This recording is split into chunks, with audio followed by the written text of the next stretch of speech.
Welcome into the CHGO Blackhawks Podcast. Happy Mailbag Monday. It's been a while since we've done one of these. We're going to do it. I'm Jay Zawaski with Greg Boysen and Mario Tirabassi. Hello. Law is back with us today. Hi. Nate is standing by. Oh, Nate's ready, man. He's ready to go? I think All right, get out. I'm excited. Shift it up right now. I'm going to do Mailbag Monday. I want to. You want to stick around for the fun ones? All right, I see how it is. You guys want to hear my voice?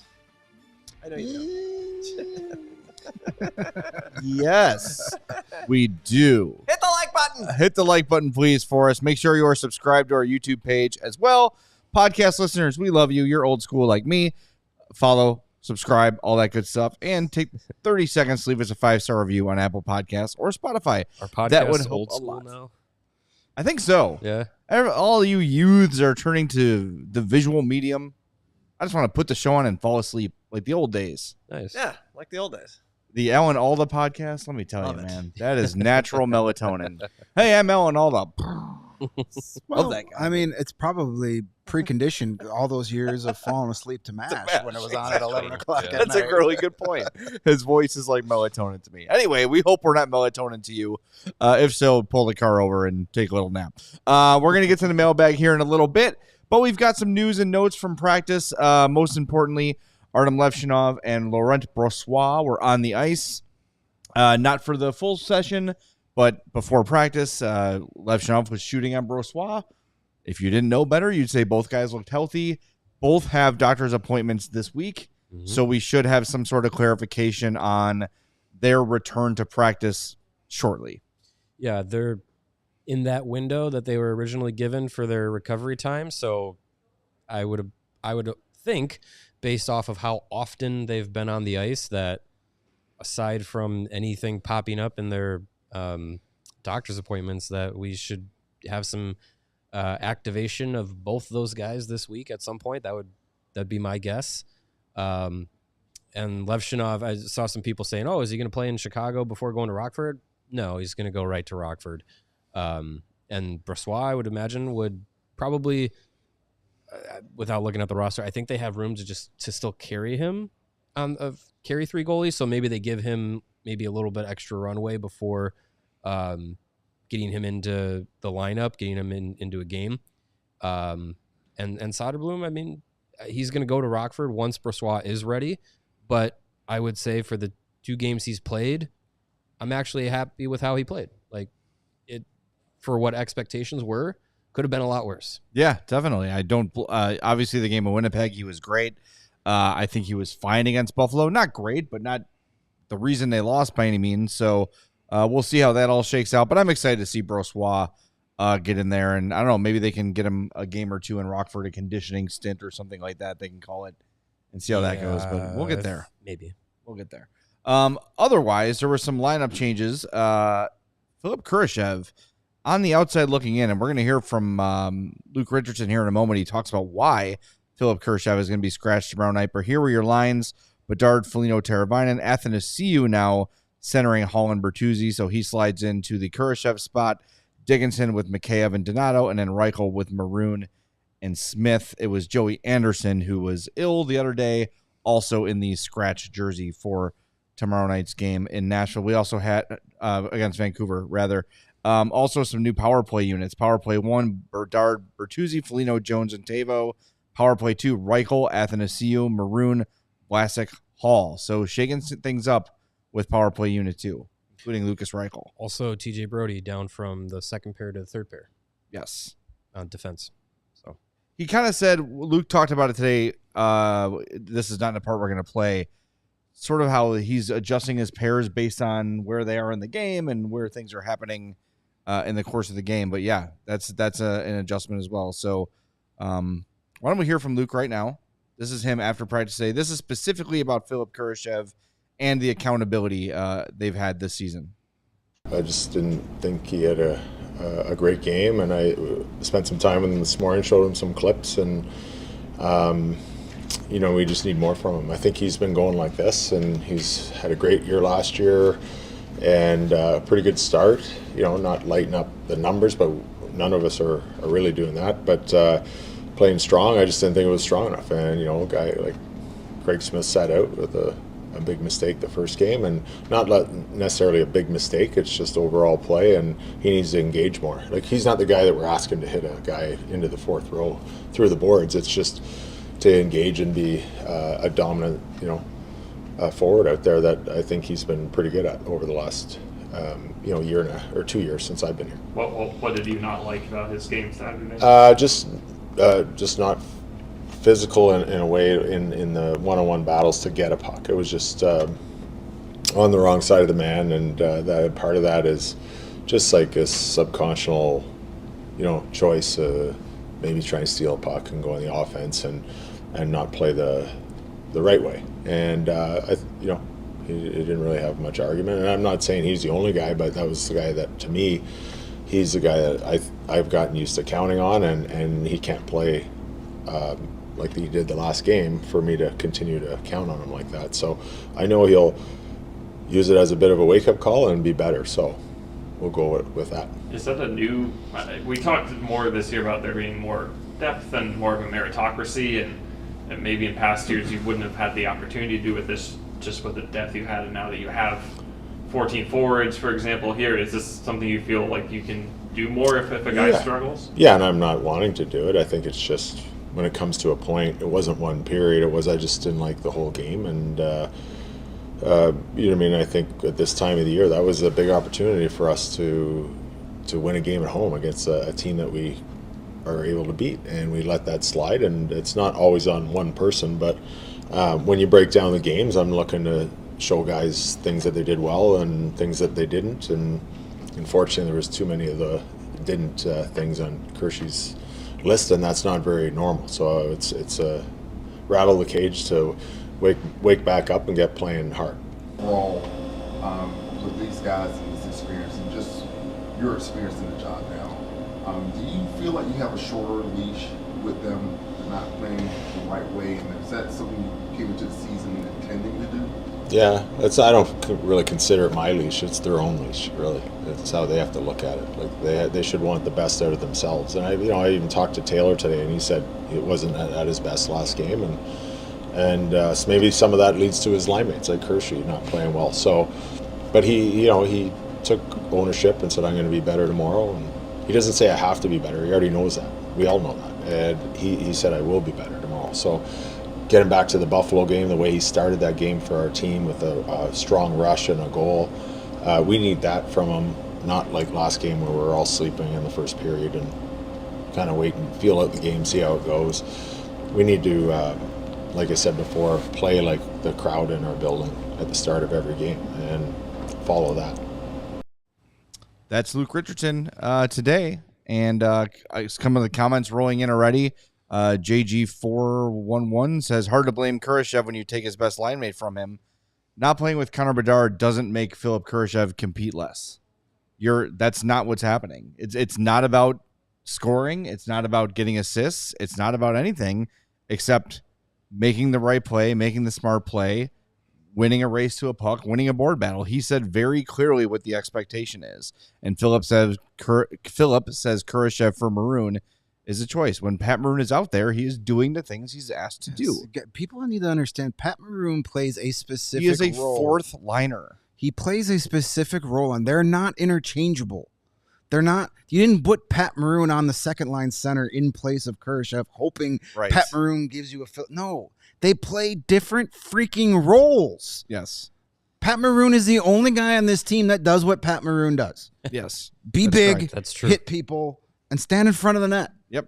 Mm-hmm. So just relax with the whole, well, we're playing Pat Maroon over this guy. Yes, because Pat Maroon plays his very specific role. And he does it pretty well. Yeah, he does a good job of it. Yeah, there's very few things I've seen from Pat Maroon this year that made me question whether he should be in the lineup or not. Is he slow? Yeah. Mm-hmm. Has he been slow for the last 15 years? Yes. Is he still an effective member on good teams? Yes. He played. Get that out of your head. He played 82 games for back-to-back Stanley Cup champions. Yes. Yes. And that wasn't that long ago. Like, he serves a purpose. It's not comparison. It's not comparing one to the other. Anyway, but with Kurashev, right? Richardson sounds more like, your dad. I'm not mad. I'm disappointed in you. the expectations for him went up this year. Yeah. Like, yeah, it's this, and as he flat out said, this isn't based on like a lack of points. It's just he did not do what was expected from him. So, and he gave total specifics when he spoke. Yeah. So they, everybody wants more accountability. That's what accountability looks like. Sometimes it may be your favorite player that is held accountable and doesn't get to play. Now, are there going to be different standards? If do I ever foresee a Connor Bedard getting a healthy scratch because he's playing above the guy when no, I don't think so. But you never know if you really needed to send a message. But like, it's if you listen to what he said last year I didn't have to worry about him when it came to certain things, and then he didn't do any of those things. Yeah. Against Buffalo. So sometimes you just need, a little wake up call. There's our guy Phil asking to give us a like. Yeah, like that. I got a bunch of new nice. Thumbs, That's good timing. He looks very unsure in that photo. Well, that's why he's not playing tomorrow. I mean, my wife, Philip Kurashev. Far be it from Philip Kurashev to shy away from the limelight. Yeah. I mean, with Kurashev, it's like you're saying, like it's about accountability. The Luke Richardson and the coaching staff is not going to they're not looking for just throwing out guys out there based off of what they should do. It's about what they're actually doing. And if you're going to have, the microscope on you tighter for even the small things in games, you have to be aware of that, and you have to be aware of how you're playing the game. And Luke Richardson is not a guy that is going to, now that he's got depth in his roster to work with, he's not a guy that's just going to let, little things, cut corners, cheat the game kind of stuff, let that go. If you're not, excelling in other ways. And with Kurashev, if he's seeing that, some of those corners are getting cut because he's trying to cheat for offense, and not necessarily playing the way that he's being asked to or expected of, in the role that he's being asked to being played, then you have to be accountable for that. And this is a team that now has, at least within the forwards group, depth to say like, hey, if you're not going tonight, you're not going to have a chance to figure it out until maybe the next game after, because you're going to have to sit. And he said that a guy like Craig Smith, after had a subpar performance in the first game of the year, sat for 2 games before he was back in the lineup. We've seen it with Lukas Reichel. He sat the first 4 games of the year before getting into the lineup, and now is actually starting to play a little bit better since he's been in the lineup. Same with Athanasiou. Like having that depth allows for the accountability and the standards to be higher, because you have more guys that are able to step in and produce and play the way that you're asking them to, rather than saying like, well, we have to play Lukas Reichel because the alternative is Rem Pitlick.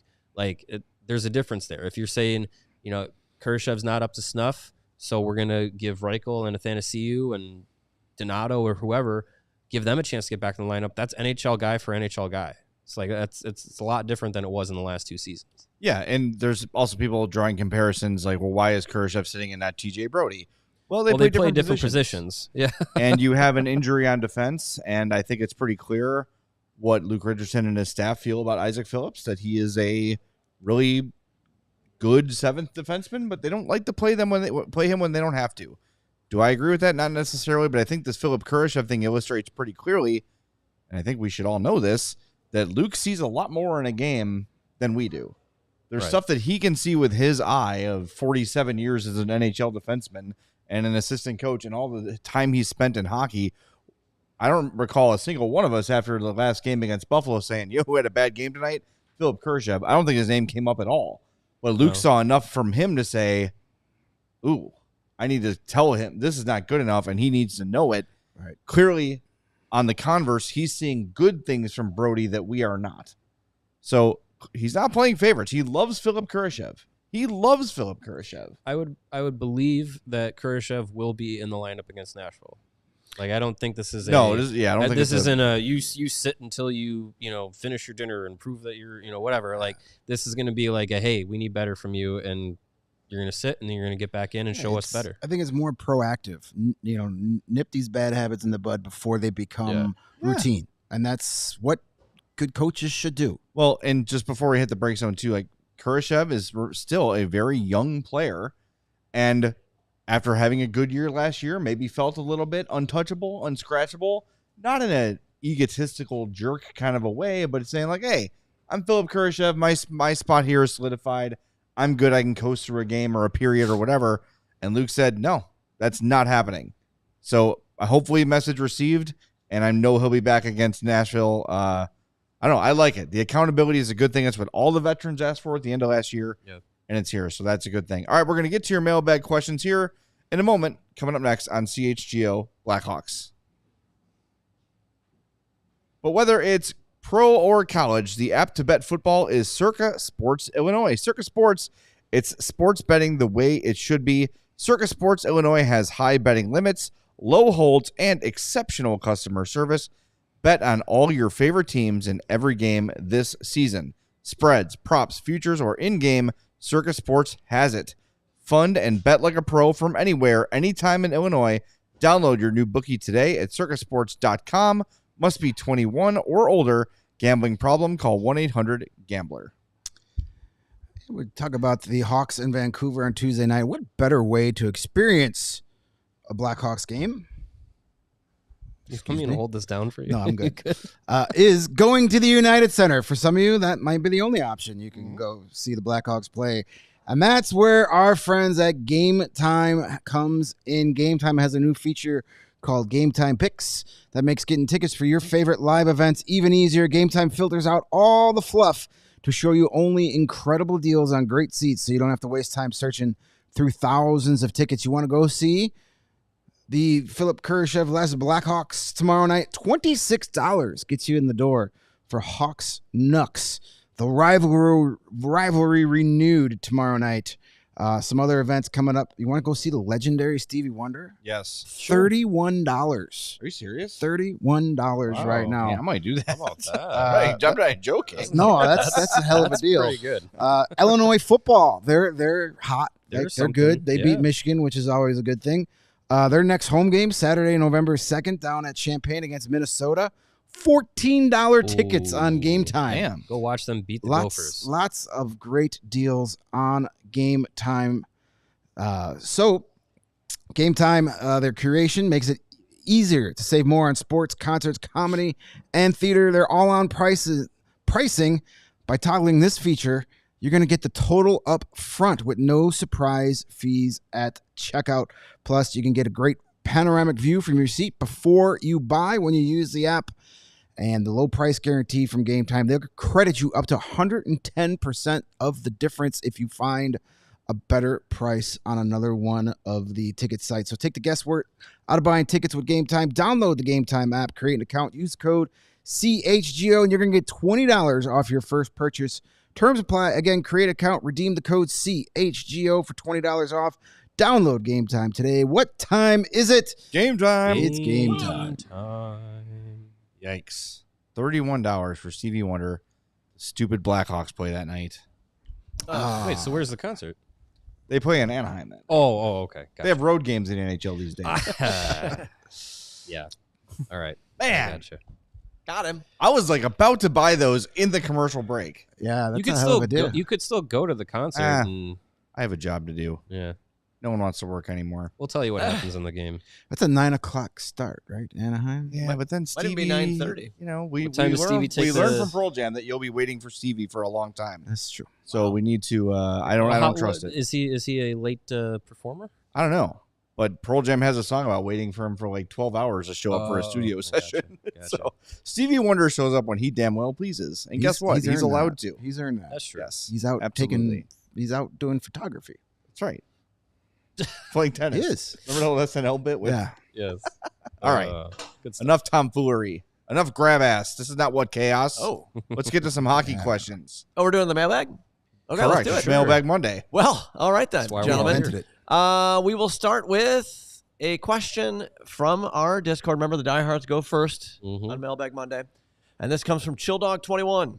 Chili dog. Chill dog. Do you agree with Mark Lazarus that Luke should put Taylor Hall or Bertuzzi up with Bedard and Tavo, and then put Reichel on the second line with Kurashev, and let Foligno get back to the third line with Dickinson to give Reichel a long final shot to show what he can do? I know we want to be competitive and play well, but it would also benefit us to get a high draft pick and develop talent, and it's hard to imagine Reichel can do much on the fourth line. I think the first step in this is Lukas Reichel on the second power play. That is an opportunity for him to score some points, all those sort of things. It's tough because Lazarus's point is probably correct, right? This team is not very likely going to make the playoffs this year. They're obviously not going to win a Stanley Cup, and the development of Lukas Reichel is important. And however, I don't know if you should just prioritize his development over everything else. Performances be damned. You know, I don't know why Nick Foligno's been great on that top line. Yeah. He's not just a passenger. Nick Foligno is part of why that top line works.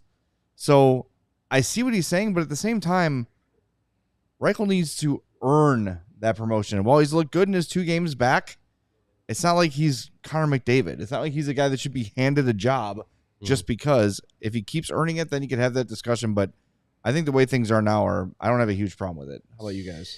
Yeah, I'm on the train that he's got to earn it. I mean, we saw all of last year the way Reichel was deployed. He was deployed in all different roles: top line, second line, third line, fourth line, center, wing, and it would only last so well for so long, whether it was a game or two or a period or 2 weeks. Like it just didn't seem like. And sure, jumping him around the lineup, probably not a great idea, but you got to find a spot for him. You had to find a spot for him to be, and he also had to take advantage of those opportunities. And I think that was something that we didn't really see all of last year, especially in those top line opportunities. It was like he'd have one good game out of 7 playing with Bedard, and then it's just like, well, it's not working for him. So I agree that the having to earn it and having to prove that he's taking those lessons that they're giving him to heart, implementing them on the ice, that's a big step. And then, sure, could this have been an opportunity to put him on the second line instead of Athanasiou? Maybe. But I think, to your point, like putting him on the power play is with Athanasiou and Hall, that's a good move to get him that opportunity to play a little bit more of that offensive game and tap into that. And then you go from there. I don't think the answer to any time that, Lukas Reichel or Philip Kurashev or Taylor Hall or whatever, if they're struggling, the answer cannot be defaulted to, well, playing with Bedard. Because if that was the case, then you'd have 12 guys on Bedard's line, and that just doesn't work. You can't do that. Like, you can only have 2 other guys with Bedard at the same time. And Tavo and Bedard working really well, and we've had half a season plus of seeing Foligno play along with Bedard on the top line, and it's always been effective. So there's no reason to take that trio away, because if you move that, you jumble that up, then I'd say you don't have one line that you can rely on a game-to-game basis, because that top line, at least right now, is one that you can to play effectively, play offensively, and at least put up some points. Yeah, I don't necessarily disagree that Foligno is better suited playing on that third line, but it has, at least until the Buffalo game, worked on that first line. If you're going to have Tavo and Bedard together, which you should because they're really good together, you need a net front, dirty area guy on that line, and Foligno fits that bill. So it's probably more out of necessity for needing that.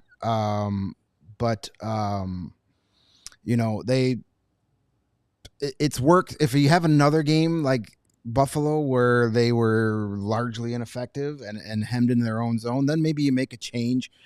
Reichel, as far as, yes, I agree that Reichel should be a top 6 player, but he has to show that he can be a top 6 player. Yeah. All summer we talked about everybody wanted more accountability, and now we get accountability and people want him to just be handed shit again. Like, it's not how it works. Right. You can't have it both ways. So I like what we saw out of Reichel playing with Smith and Athanasiou. As I wrote for Morning Chirps Sunday, and you can read those the morning after every game if you're a CHGO diehard, I think Reichel and Athanasiou need to be together at all times because they have had their best spurts as Blackhawks playing together. Now, Reichel and Smith were really good together, but I liked that combination.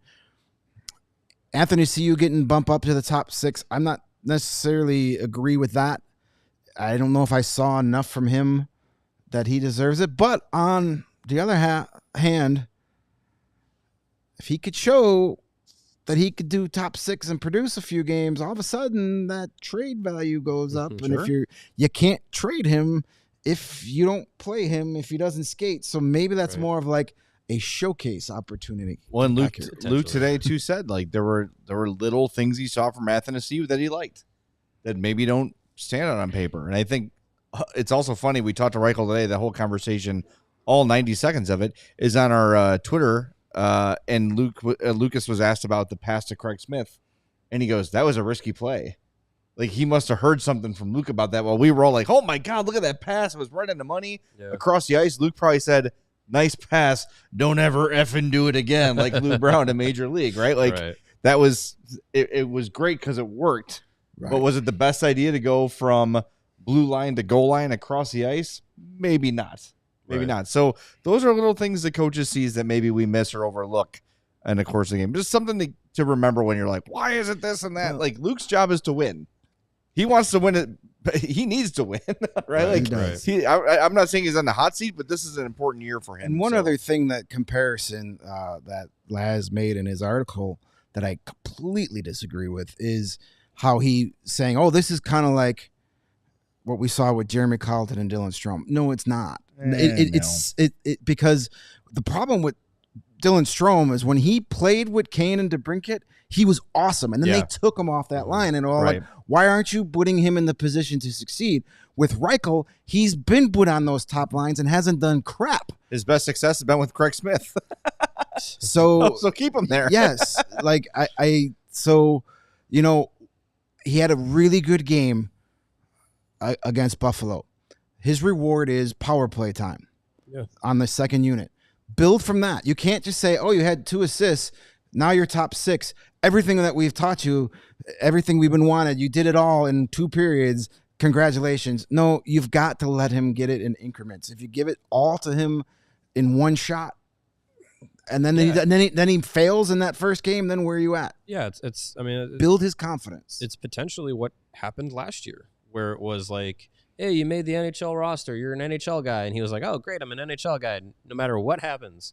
Like, and then you went through last season and ended up going to Rockford. And like, so I think, being able to give him those small incremental, additions of responsibility, I think that's a good way of doing it. And I think, this is a team that is focused on getting the little details right, and that's going to be part of their identity and what they want to accomplish. Is because when those little things go right, then the big things become like second nature. Like if you do 10 little things right, then it comes out to a 4-1 win or something like that. And that's what a guy like Nick Foligno plays like. Seth Jones plays like. Those guys being able to like set that like tone, and Luke Richardson emphasizes it a lot. So they want to see those little things go right so that you can have those bigger rewards. And with Reichel, I think you have games where he has those little details in the game go right, and then he comes out and has 2 great plays to set up the 2 assists he had in the last game. So if he continues that, then maybe he's the guy that jumps up to third line or second line or whatever the next time there's any kind of shakeup in the lineup. And if he does well on the power play, then he gets more power play time. Like it's those little things building that you go into video sessions and say, hey, this small detail, playing a guy along the boards in a one-on-one battle, playing him to battle him off the puck physically rather than just trying to get in there, sneak it out, you miss it, and they skate up the boards the other way. Like, go in there and be physical. And, as an example, like something like that then you say you did that the right way. Like, keep doing it that way, and you're going to keep seeing success build. Like, that's the way that they got to do it, rather than, oh, you had one great game. Here's all the responsibilities you had before. Here's all of it back. We got to hit the break zone. But one thing real quick also, and I see our friend Holly's in there. Holly Reichel is in the chat. Keep in mind, too, keeping Reichel on the fourth line is going to shelter him from tougher matchups, too. If he's on the second line, he's going to have harder checkers against him. On the fourth line, he can kind of disappear, get lesser matchups, and thrive more. So if they're trying to build the confidence by having continued success for Lukas Reichel, that success is going to come more frequently in a fourth line role than a second line role. Even though a second liner, he's playing with better players, he's also playing against better defenders. Right. So this gives him an opportunity to expose some of the lesser defenders. Bumsley. Other teams, TJ Brody's, if you will. Yes. And as BJD says, it also, with this move, would Athanasiou up, put speed down the center everywhere. Now that you have Bedard, Athanasiou, Dickinson, Kurashev all down the middle, it's a good point. It's fast. Right. Speed up the middle will win you more hockey games than if you were slow down the middle. All right, one mailbag question down. Many more to come here on CHGO Blackhawks. But we want to remind everybody that between work and social media and all the crazy crap going on in the world right now, it's a good time for all of us to take a deep breath and choose chill. And when I choose chill and we choose chill here at CHGO, we reach for a Coors Light. It is the perfect accessory for choosing chill, and it's mountain cold refreshment. You know that by now. There's nothing better than after a long day at the office or a long day, whatever you're doing, coaching softball, podcasting, whatever causes you stress in your life. You open that fridge, you see those blue mountains on your Coors Light can, and you know it's going to be ice cold as the Rockies. So when you embrace a chill mindset, it's a good time to choose chill and crack open a Coors Light. Make the most out of those times that you choose to chill. Choose Coors Light. Get Coors Light delivered right now with Instacart by going to CoorsLight.com/CHGO Hockey. That's a great way to celebrate responsibly. Just have it delivered. Coors Brewing Company, Golden, Colorado. And if you want to choose to chill in different ways, then hit up our friends over at Sunnyside Cannabis Dispensary. Okay. What is Sunnyside, you may be asking? Well, Sunnyside is your home for judgment-free cannabis shopping, a place where all kinds of visitors are welcome to explore, discover, and purchase a wide array of high-quality products. Sunnyside has everything you need to elevate any season of the year. What are some of their amazing features, you may ask? Well, Sunnyside is your one-stop shop for all of your cannabis needs. It has an expertly curated menu with over 100 strains to choose from, plus easy online ordering and in-store pickup. You can use Sunnyside's expert guidance to go through all those different brands that they have, so you'll be able to find one that they know that you'll love. And if you want to visit Sunnyside, you can go all over Illinois, from the north side in Wrigleyville and River North to the suburbs in Champaign and South Beloit, and many more. Sunnyside is Illinois' favorite dispensary. So visit sunnyside.shop for bright buys every day, including 50% off of your first 3 online purchases. You can do that when you enter the promo code HICHGO. That's HICHGO at checkout. And you qualify for that offer. Exclusions do apply. Sunnyside Cannabis Dispensary, bright buys every day, only for those 21 plus or Illinois medical card holders. All right, let's get back to the mailbag. Let's get back to the mailbag. From our diehards, who, of course, get the first dibs, if you will. And Holly said she just became a diehard. Yeah, thank you, Holly. Nice. But she's got it wrong, though. When you become a diehard, we bully you even more. Oh, right. Yes, Right. yes, Yeah, yes. that's how that works. But congratulations. Bully. Thank you for joining us. We appreciate you very much. All right, this is my favorite question of the week. From HypnoHawk. On a scale of 1 to 10, 1 being epically stupid and 10 being legally brain dead, where would you rate CHSN decision-making thus far? 1 through 10. I give him whatever yeah. the 2 stands The for. entire 3 scale. stands- yeah, they get the Decision entire making is a tougher question. I think the rollout has been a complete disaster. It's been not good. I know they're doing their best to get ahead of it. I actually had a Hawks fan slide in my DMs today and tell me he sent an angry email to Jason Coyle of CHSN. And Jason Coyle said, I hear you. Let's arrange a phone call. So they're going to talk on the phone, which is probably more than I would do if I was the president of CHSN. Sure. Is to call angry hockey fans. But Also, he should be on the phone with Xfinity and not random fans. I was going to say, if he's not on the phone with Comcast, he might as well be on the phone with the fans. Discussions are ongoing, as we've been told. Sure. I'm going to just, I had the conversation with a couple of the beat writers before the last game, and they said, like, no formal offer has been made by Comcast, but from what I reported early last week, he might be technically true, because what I understand is there is a boilerplate RSN offer that Comcast says, here it is. This is it. And CHSN might have said, what about this? No response. What about this? Right. No response. What about this? No response. So he could technically say no offer's been made, but guess what? They can just keep sliding that paper closer and closer to Jason Coyle's desk and saying, no, this is the offer. It will not change. That is an ink, not pencil. This is the offer. Yeah. So, look, if I'm them at this point and they feel like Comcast isn't negotiating good faith, isn't responding to fair offers, F it. Launch the app. Just do it. Go over Comcast's head, because it seems like ultimately you're going to have to be on the highest tier to get it anyway when it does end up on Xfinity. Mm-hmm. That's going to be an extra $15-$20 for people a month anyway. Launch the app. Do it. Turn it on. Hit the button. Let people decide if they want to pay the $20 a month for the app or not. Yep. And call it a day. Well, it's going to be interesting to see how much more pressure is put on, because regular season Bulls games start Wednesday. Once you get the Bulls crowd realizing that they don't get two the fan bases not able to watch their games, the pressure might get a little higher, more screaming voices. But it's been a disaster from the get-go. It just felt like there was no contingency plan ever put in place. It was more like, hey, we've got the Bulls, the Blackhawks, and the White Sox. They're gonna want us. They didn't want New York. Xfinity. They didn't want Avalanche Nuggets. They didn't want the Cubs. Have they had some success lately? RSN. The Avalanche Nuggets? Yeah. You literally couldn't watch their 2 championship runs locally on Xfinity.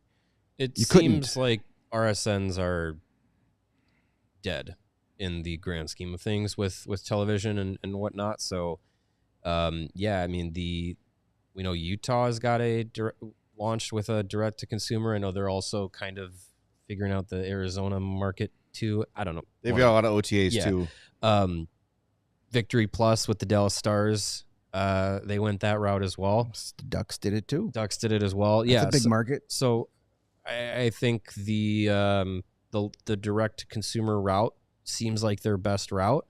If they say they have an app that can launch immediately, then do that. They said Jason told us in the meeting, Jason Coyle, president of CHSN, it could be ready quickly.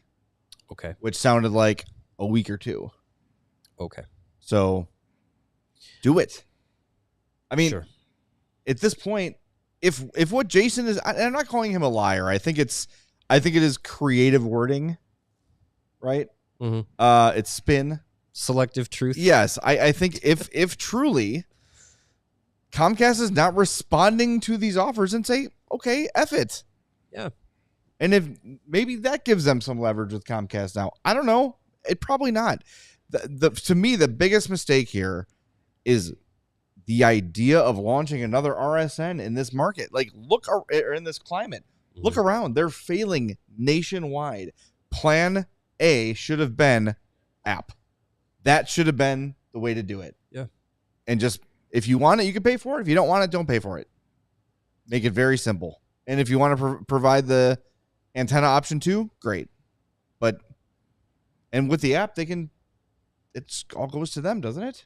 Aside from the developer and all the stuff you need to maintain the app. I don't know. Maybe. I don't know. I've never ran an app before, so I don't know. Neither have I. All I ask is that people on social media take the extra half a second to spell out CHSN and realize it's not spelled CHGO. That's all I ask. We only have 1 underscore in our handle. Yeah. Yeah, just the 1. And the 2 other letters that are different, Good and times. Jim, our sales guy. We were also here first. Jim, our sales guy up there in the chat, says there are many reasons why they cannot launch the app before they have distribution deals. I know.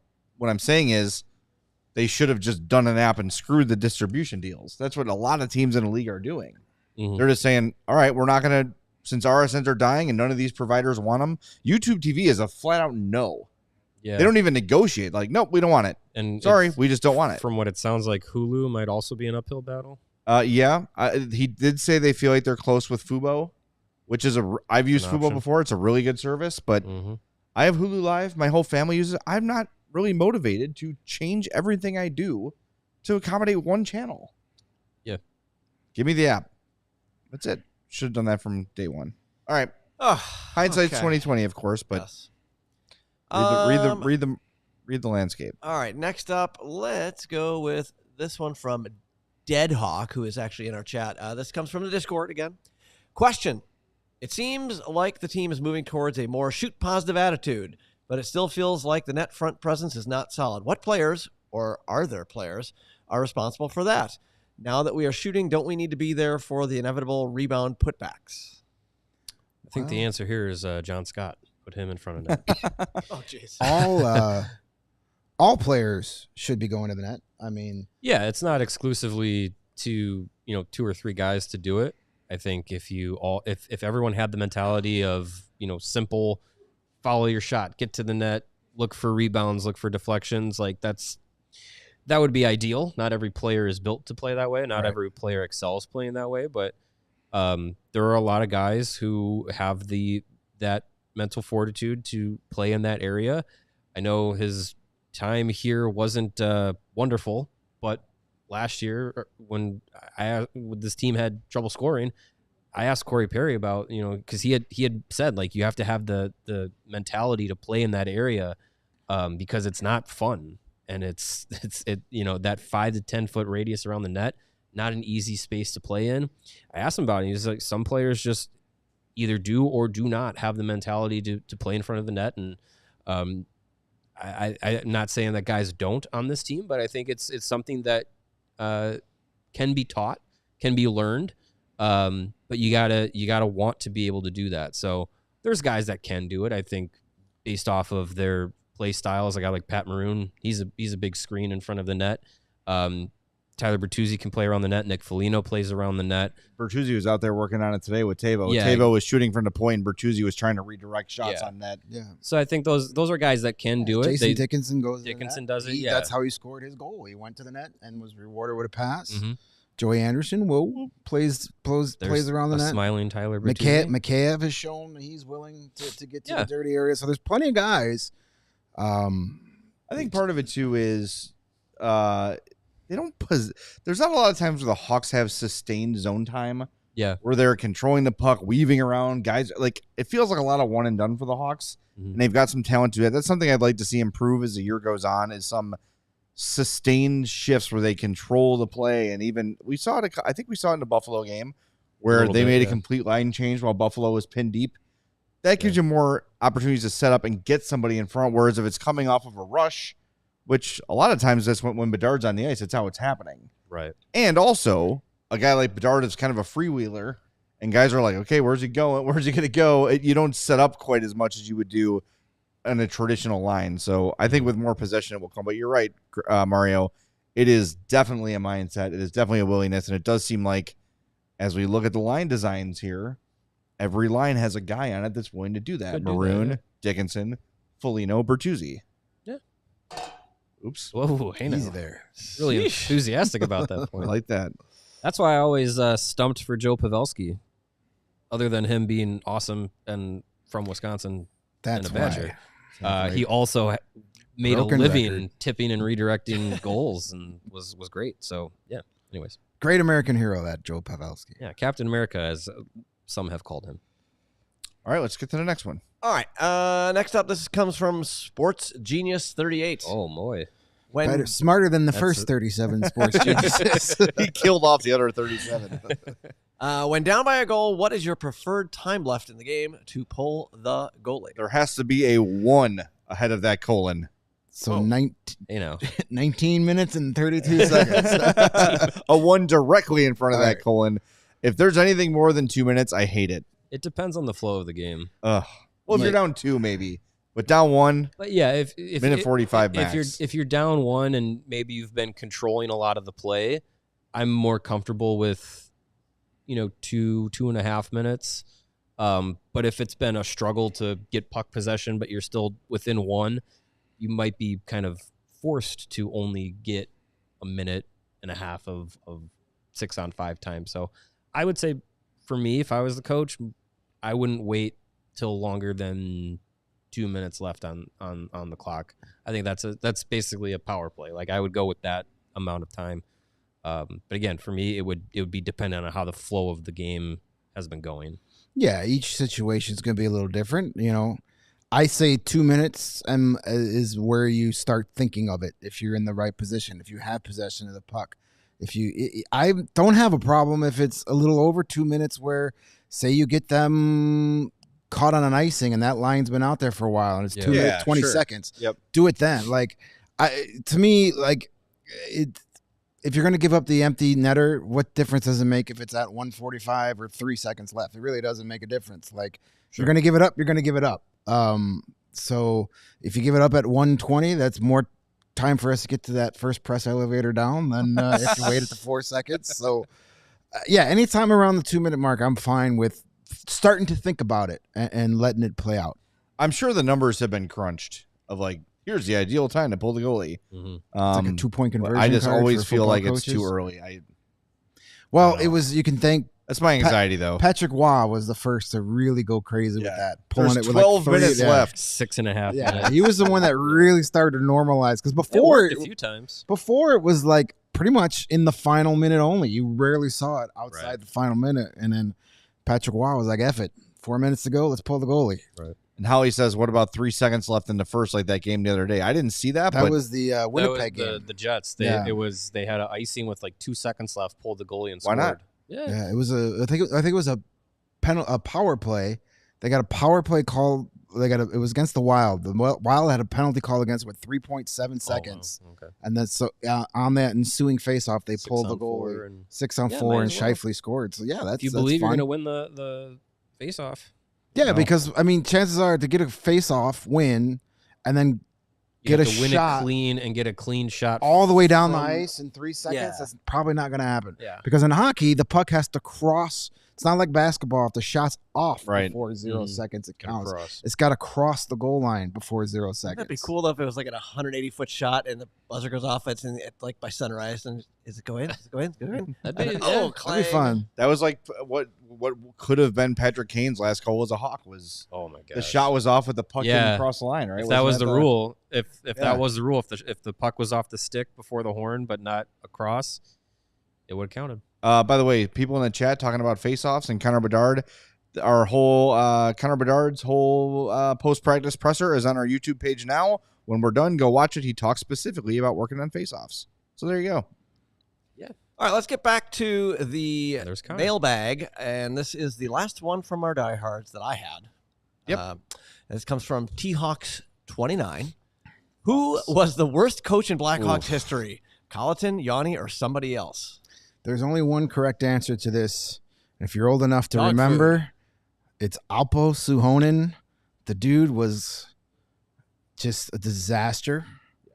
Had no business being an NHL coach. The guy made Jeremy Colleton look like Scotty Bowman. It was bad. Really, really bad. And I am no Jeremy Colleton fan, but Alpo Suhonen.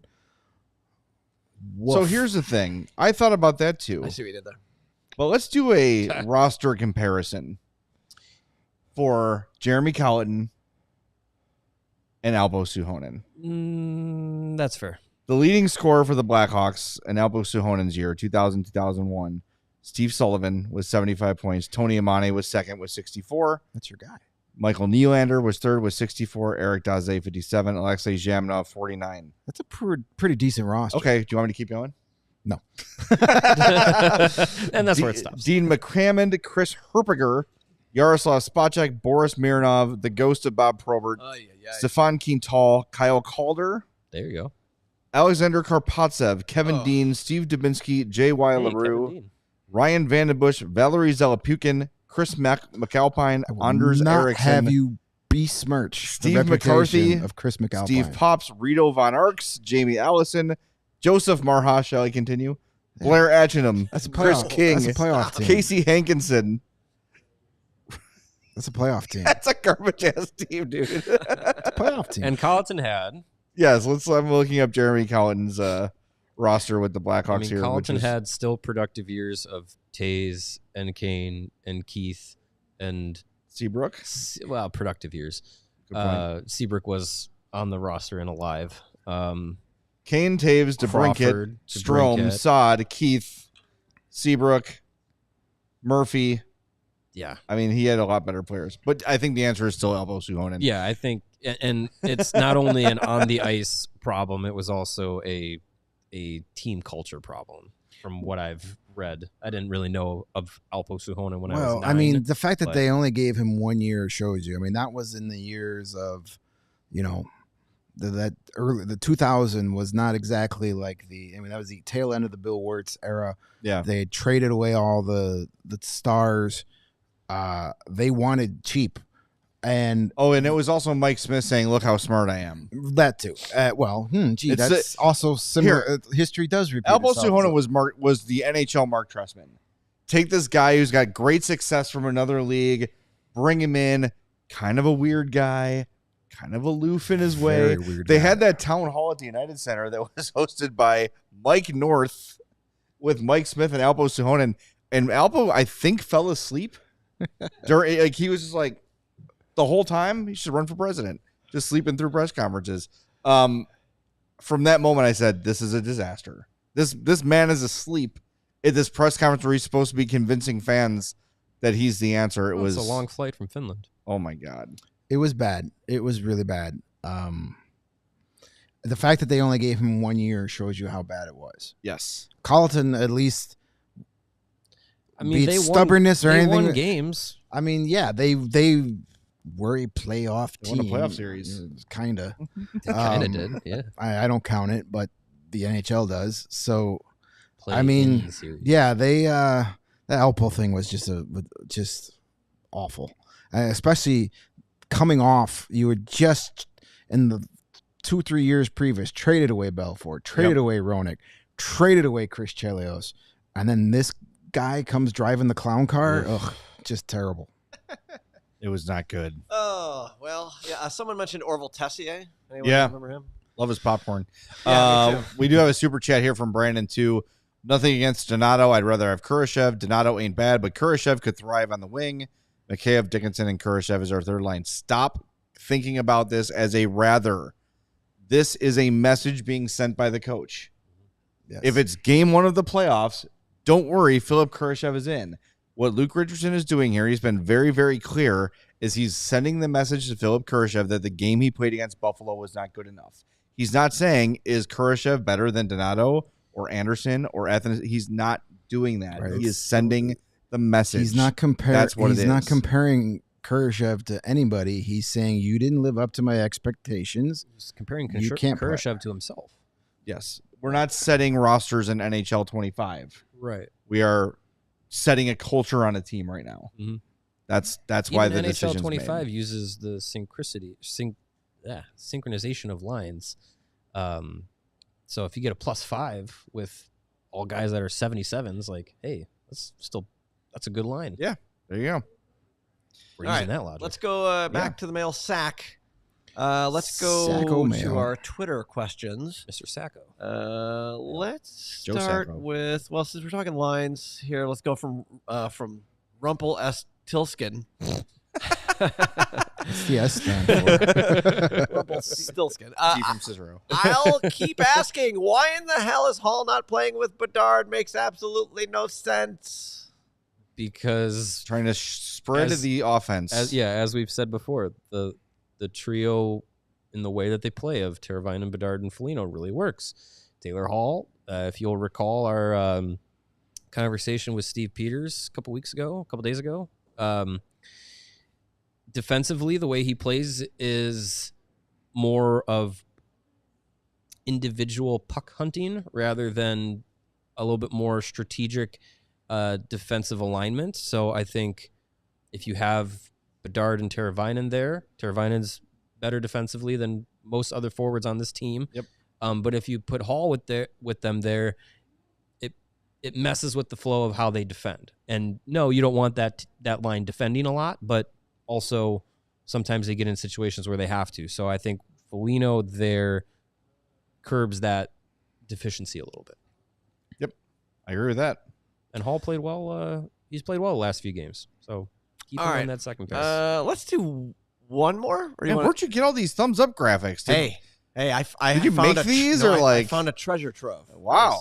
I saw the Blackhawks Instagram on Thursday night, and they had a sticker of Foligno doing something, and I was like, "Ooh, that means they're stickers, and that means they always do the guys doing the thumbs up." So I got like 7 new ones. It's all the GIF things that they do. Yes. So I did some work over Nice. the weekend. You're welcome.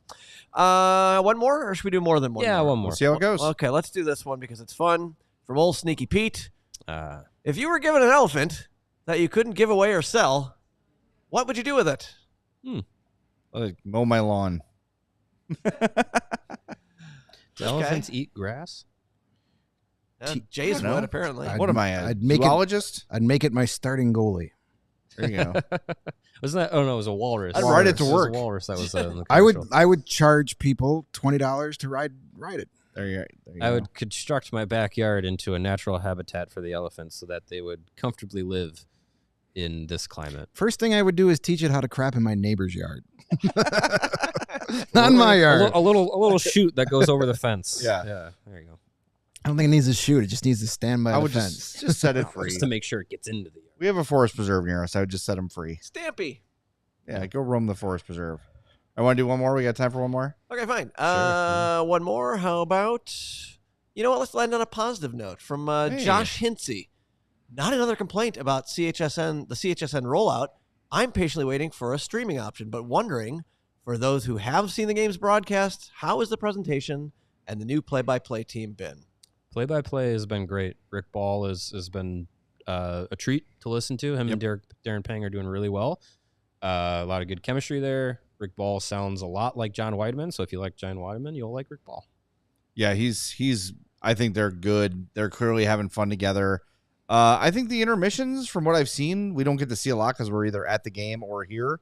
But the intermission stuff's been good. I know they're not in their permanent, right? They're not in their permanent spot yet. Well, The studio. The that's studio the is studio. it's the truck they're using. They're not, their control room isn't built out yet, Okay. so they're kind of in a truck situation. Yeah. But yeah, no, I'll say this: their graphics package is really slick. Yeah, I'm Looks glad really they listened to the fans and they changed the score bug. Mm-hmm. So that's good. They're taking feedback. So yeah, so far so good, I think. Yep. Look forward to seeing it when available to you. Hey, just like Holly, you listening right now should become a diehard at allchgo.com. Why should people become diehards, Greg? Because they get stuff and things like Exactly. access to articles and merchandise discounts. 20% What other stuff, off. Mario? 20% off of all of our CHGO events. Mm-hmm. And when you sign up, you get a free shirt. And every year you renew, you get another free shirt or a free hat or a discount on a hoodie. It's almost hoodie season, I think. It's supposed to be. Allegedly. Yeah. It was over What the else weekend. do they get, Jay? Access to our diehard only written content, like Morning Chirps, Blackhawks Greg Beat. said that. Oh, How about the Discord channel? yeah. Pigs You and get- Puck. you That's get- a new one. Yeah, you I get like first that dibs article. at the Discord mailbag questions. You go first. We have our own mailbag channel on our Blackhawks And Discord. apparently the Discorders are going to be doing their own version of Who's Your Hawk. So we'll look forward to see how that. competing. Who's your hawk? They're going to do. They wanted to have a pick with us, and I was like, "Well, you ask Law to change the graphics package 8 games into the season." Sorry. So we gave them the scoring. We're gonna see what they do, and I said, if you guys figure out a nice little fun system, DM me the winner each night. I will gladly mention them on the air. So another perk for our diehards. That's And if you that's go worth the money to, right there. allchgo.com and you want to become a diehard, you might find out that it's a little bit easier to become a diehard nowadays than it used to be. So check that out. I'm looking at it right now. We had talked about this last week, but we had not seen the official rollout. But it is on the website right now. Limited time intro offer, $48 to become a diehard. And from what I understand, For the year. $48 for the year. The only difference is you don't get a free shirt when you renew. So you get a free shirt when you sign up. It just doesn't repeat every year. Okay. So that seems like a pretty good deal. Not bad. Considering the difference in cost is the cost of a shirt. Yeah. And seems like a really good deal. You still get the discount on the everything else at is the same. ALLCITY Network locker. Yeah. Everything remains the same except for the free shirt upon renewal. So jump at it, allchgo.com. $48 for the year. We are really pumping out our diehard content. We're going to be locking more things for our diehards, making it more of an appealing program, and hopefully this discount encourages some people to jump in. So it's a great deal. Jump in. It is limited time, so don't wait. But this is a tremendous deal. This is a significant discount. More diehards that we get, the quicker we can fix Greg's mic stand. That's right. Yes. Allegedly. Yeah. Please help. All right. We're going to be back tomorrow post-game, Hawks and Canucks. Connor Bedard just looking longingly at the blue team, just like, man, I can't wait to go over there. Cannot wait to screw the Blackhawks to become a Canuck. One more My year. life's mission. That's what he said, and you can verify that by watching it on our YouTube channel. Yes, he talked about that today because Sportsnet had a reporter there. All right, we'll talk to everybody tomorrow after Canucks and Hawks on the CHGO Blackhawks podcast. We all silly like the mayor.